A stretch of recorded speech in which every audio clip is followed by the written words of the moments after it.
आज की इस वीडियो में हम आपको बताने वाले हैं कि हम अपने पेटीएम ऐप से पर्सनल लोन कैसे ले सकते हैं, कितना इंटरेस्ट लगता है, कितना चार्ज लगता है या फिर ईएमआई कितनी बनती है, हमारा लोन का पैसा हमारे बैंक अकाउंट में कैसे ट्रांसफर होता है और इसके अलावा हर महीने हम अपनी ईएमआई को कैसे पे कर सकते हैं। A to Z सारी जानकारी इस वीडियो में हम आपको देने वाले हैं। तो आज की ये वीडियो आप सभी लोगों के लिए काफी ज्यादा हेल्पफुल होने वाली है। वीडियो को आप बिना स्किप किए एंड तक देखते रहिए। तो गाइस देखिए, सबसे पहले यहाँ पर हमें अपने पेटीएम ऐप को हमें इस तरीके से ओपन कर लेना है। पेटीएम ऐप को हम जैसे ही ओपन करते हैं तो कुछ इस तरह का इंटरफेस हमारे पेटीएम की एप्लीकेशन में शो होने लगता है। उसके बाद हमें ऊपर की साइड स्क्रॉल कर लेना है। स्क्रॉल करने के बाद यहाँ पर आप जैसे कि देख सकते हो, लोन्स एंड क्रेडिट कार्ड्स की कैटेगरी में हमें personal loan, credit card, instant loan और फ्री क्रेडिट स्कोर जैसे ऑप्शंस देखने के लिए मिल जाते हैं। तो हमें अपने पेटीएम ऐप से पर्सनल लोन लेना है तो हमें यहाँ पर पर्सनल लोन का ऑप्शन दिख जाता है। अगर ये ऑप्शन आपको यहाँ पर इस जगह पर शो नहीं होता है तो ऊपर की साइड हमें सर्च बार ऑप्शन पर क्लिक कर लेना है और यहाँ पर हम पर्सनल लोन जैसे ही टाइप करते हैं तो पर्सनल लोन का ऑप्शन डायरेक्टली हमें यहाँ पर देखने के लिए मिल जाता है। तो इस ऑप्शन के थ्रू भी हम क्लिक कर सकते हैं। तो चलिए यहाँ पर मैं पर्सनल लोन वाले ऑप्शन को क्लिक कर लेता हूँ। क्लिक करने के बाद इस तरीके से ये लोड लेगा। लोड लेने के बाद ये जो पर्सनल लोन हमें प्रोवाइड हो रहा है ये डायरेक्टली पेटीएम ऐप हमें प्रोवाइड नहीं कर रहा है। जो भी कंपनी लोन प्रोवाइड करती है उसका नाम हमें देखने के लिए मिल जाता है। तो आदित्य बिरला कैपिटल कंपनी ये पर्सनल लोन हमें प्रोवाइड कर रही है पेटीएम ऐप के थ्रू। तो इस कंपनी का हमें लोगो देखने के लिए मिल जाता है। तो अब यहाँ पर हमें अपनी कुछ बेसिक डिटेल को फिलअप कर देना होगा, जैसे कि हमारे पैन कार्ड का नंबर, हमारी ईमेल आईडी और जिस भी एरिया में हम रहते हैं उस एरिया का pin code, marital status, single, married, divorced आप यहाँ पर अपने हिसाब से कर सकते हैं। जेंडर में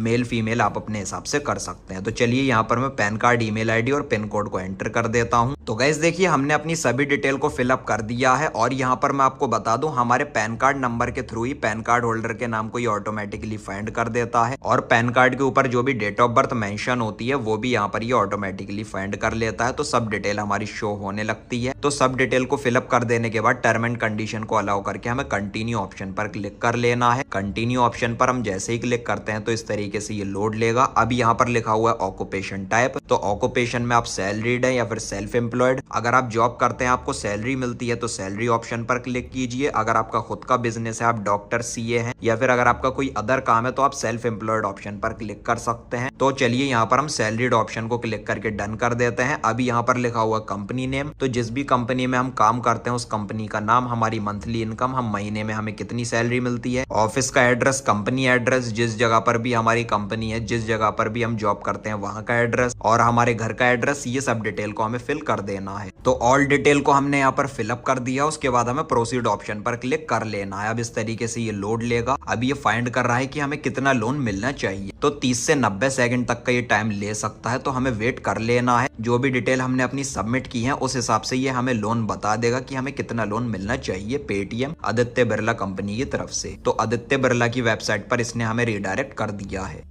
तो अब आप यहाँ पर जैसा कि देख सकते हो लिखा हुआ कांग्रेचुलेशंस, हमारा नाम आ चुका है। You are eligible for an instant loan of up to 1,10,000 rupees. तो हमें यहाँ पर ओके ऑप्शन पर क्लिक कर लेना है। आदित्य बिरला कैपिटल कंपनी ये 1,10,000 रुपए का हमें लोन प्रोवाइड कर रही है। तो हम यहाँ पर अपनी मर्जी से मिनिमम 50,000 रुपए से लेकर 1,10,000 रुपए तक का लोन ले सकते हैं। जितने भी हमें लोन की जरूरत है, 50,000, 60,000, 70,000, 80,000, 90,000, 1,00,000 या फिर 1,10,000 हम अपने हिसाब से कर सकते हैं। तो चलिए 1,00,000 रुपए को यहाँ पर मैंने सेलेक्ट कर लिया है। अब यहाँ पर लिखा हुआ है लोन टेन्योर इन मंथ्स। तो हम यहाँ पर 12 महीने की ईएमआई बनाना चाहते हैं या फिर 18 महीने की, हम अपने हिसाब से कर सकते। तो चलिए यहाँ पर मैं 12 महीने पर क्लिक कर लेता हूँ, क्योंकि 1,00,000 रुपए के लोन पर 12 महीने के हिसाब से कैलकुलेशन करने में आसानी होती है। तो 1,00,000 रुपए का लोन अमाउंट सेलेक्ट कर दिया है, 12 महीने की ईएमआई सेलेक्ट कर दी है। अब यहाँ पर लोन अमाउंट में 1,00,000 रुपीज, ईएमआई हमारी हर महीने जो हमें ईएमआई पे करनी पड़ेगी वो 9,287 रुपए, प्रोसेसिंग फीस 5,190 रुपए, application number, loan tenure, interest rate ये 20%, 20.5% पर एनम शो कर रहा है, लेकिन ये रिड्यूसिंग इंटरेस्ट रेट होता है, इतना लगता नहीं है। अभी मैं आपको सब कुछ कैलकुलेशन करके दिखाऊंगा। नीचे की साइड लिखा हुआ है view fees and charges detail. हम यहाँ पर जैसे ही क्लिक करते हैं तो ये चार्ज, कंडीशंस वगैरह शो करने लगता है। तो गाइस चलिए अब मैं आपको कैलकुलेटर में थोड़ी कैलकुलेशन करके दिखा देता हूँ, समझा देता हूँ। तो 9,287 रुपए की ईएमआई हमें हर महीने पे करनी पड़ेगी 12 महीनों तक। तो हमारे पास से टोटल अमाउंट चला जाएगा जाएगा 1,11,444 रुपए, जिसमें से 1 लाख रुपए का जो बैलेंस है वो हमें हमारे बैंक अकाउंट में मिल जाएगा। तो 11,444 रुपए का इंटरेस्ट, प्रोसेसिंग चार्ज वगैरह सब कुछ लग रहा है। तो 1 लाख रुपए के अमाउंट पर एक साल में जो मैंने इंटरेस्ट कैलकुलेट किया है वो 11.45% का निकल कर आ रहा है। वेबसाइट में इंटरेस्ट रेट 20.5% पर एनम का शो हो रहा है, लेकिन इतना लगता नहीं है, ये रिड्यूसिंग इंटरेस्ट रेट होता है। तो आप भी मेरी तरह एक बार कैलकुलेशन करके चेक कर सकते हैं कि आपको कितना इंटरेस्ट पे करना पड़ रहा है। तो गाइस देखिए, आपका जितना भी लोन अप्रूव हो जाएगा आपको यहाँ पर इस जगह पर देखने के लिए मिल जाएगा, और आपको जितना भी लोन चाहिए आप अपने हिसाब से इसको सेलेक्ट कर सकते हैं अपने स्लाइडर को। और आप भी मेरी तरह अपने कैलकुलेटर में इंटरेस्ट को कैलकुलेट करके भी देख सकते हैं। तो अब यहाँ पर टर्म एंड कंडीशन को अलाउ करके हम जैसे ही प्रोसीड कर देंगे तो डिजी लॉकर के थ्रू हमें एक छोटी सी केवाईसी को कंप्लीट करना पड़ेगा। उसके बाद ई मैंडेट करना पड़ेगा। Debit card, ATM card, net banking के थ्रू हम अपने बैंक अकाउंट का ई मैंडेट कंप्लीट कर सकते हैं, और उसी बैंक अकाउंट में हमारे लोन का पैसा 24 से 48 घंटे के अंदर ट्रांसफर कर दिया जाएगा। और जो भी हमारी ड्यू डेट बनेगी उस ड्यू डेट पर हर महीने हमें अपनी ईएमआई को पे करना पड़ेगा। ईएमआई हर महीने हमारे बैंक अकाउंट से ऑटोमेटिक कट जाया करेगी ड्यू डेट पर। तो हमें अपने ईएमआई के बैलेंस को अपने बैंक में मेंटेन करके रखना है। अगर हम मेंटेन नहीं करेंगे तो पेनल्टी, लेट फीस और बाउंस चार्जेस, इंटरेस्ट भी लग सकता है। तो ड्यू डेट पर हमारे बैंक अकाउंट में ईएमआई का बैलेंस मेंटेन रहना चाहिए। तो इसी तरीके से आप भी बड़ी आसानी से मेरे बताओ उस तरीके से आप घर बैठे बैठे अपने मोबाइल फोन से पेटीएम ऐप से आप पर्सनल लोन ले सकते हैं। जो भी कंपनी आपको लोन प्रोवाइड कर रही होगी आपको यहाँ पर देखने के लिए मिल जाएगा। इस वीडियो से रिलेटेड अगर आपका कोई भी सवाल है, कोई भी क्वेश्चन है, अगर कोई भी डाउट है तो आप मुझे कमेंट सेक्शन में जरूर लिखिए। वीडियो अगर आपको पसंद आई हो तो लाइक और शेयर कर देना, और चैनल को सब्सक्राइब करके बेल नोटिफिकेशन पर आप जरूर क्लिक कर लेना। Thank you.